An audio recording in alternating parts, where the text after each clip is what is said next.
Hi, I'm Adam Audette, President of RKG, and welcome back. Today we're going to be talking about SEO tips for the travel space. There's been a lot of changes in that space with Google acquiring ITA and with some of the SERP changes with Google+, and Bing, of course, has always been integrating a lot of social and travel into their SERP as well. So there's a lot of changes in that space, and there's some stuff that we'd like to share with you to keep a pace. So first of all is kind of local SEO. If you have physical locations in your business, great. You already have an advantage because the local results are still a big part of that SERP. If you don't have physical locations, it gets a little bit harder, and you're going to need to have a good content strategy and invest in great content and guides about the places that you care about that are part of your business, and then just using kind of classic SEO to make sure that they're really accessible and findable and relevant. And that's, good descriptive URLs, good site architecture, clear and concise and relevant internal linking, and then sourcing regional specific links is really helpful. So if you're writing about something like Maui beaches, try to get links to that content from the local area. We found that to be very, very useful. Second, and very important, is to have a content strategy and have a real one. Take it seriously. Really invest in this space. It's no longer good enough to just say, put up content, call it good. You have to invest in real writers writing really definitive, compelling, unique, interesting stuff. It's great to have personal histories, personal stories. To make it very real, it's great to have personal experiences and things that have real substance. And that's really, really key because there's just obviously a mass of content out on the web, and people are going to want to look for stuff that has real meaning.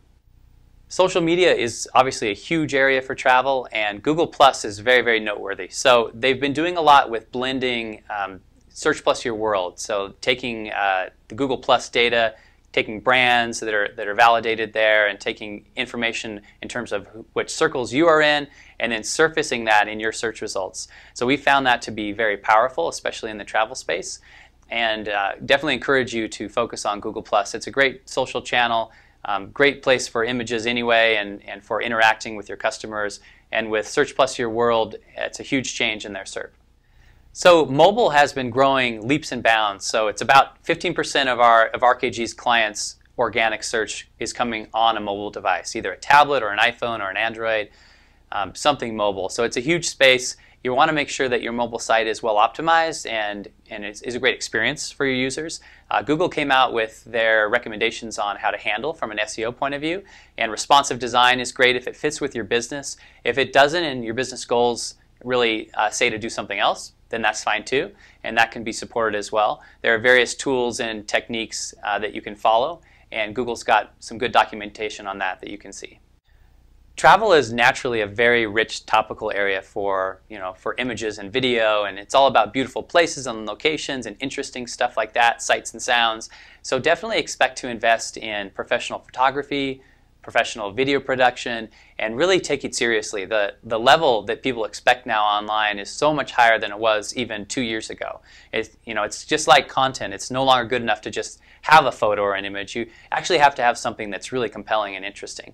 And that's the kind of thing that can build on itself and really, really drive traffic and create value over the long term.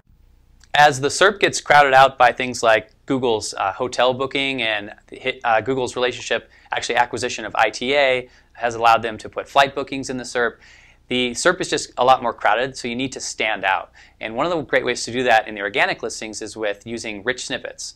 So rich snippets it's just more information provided directly in the SERP, and it's using something called microformats. So go to schema.org and check out some microformats. There are some specific for travel agencies. See, there's itineraries, travel agencies, price, of course, reviews, site links. There's all kinds of good ones in there, and we've seen those really push CTR of organic. A lot of travel sites will have an international presence, and so international SEO needs to be really solid. And the key is just to have consistent signals across international sites. You can use things like hreflang, which is a new HTML5 attribute that Google supports that allows you to set strong a regional scent basically for your sites. You can use rel canonical, you can use all these different tactics and strategies, but the key is just to make sure that the international sites are all well sorted and the signals are clear. As part of any content strategy, you're going to want to focus not only on long-term resources and guides and stuff that's really in-depth, but also topical and timely stuff.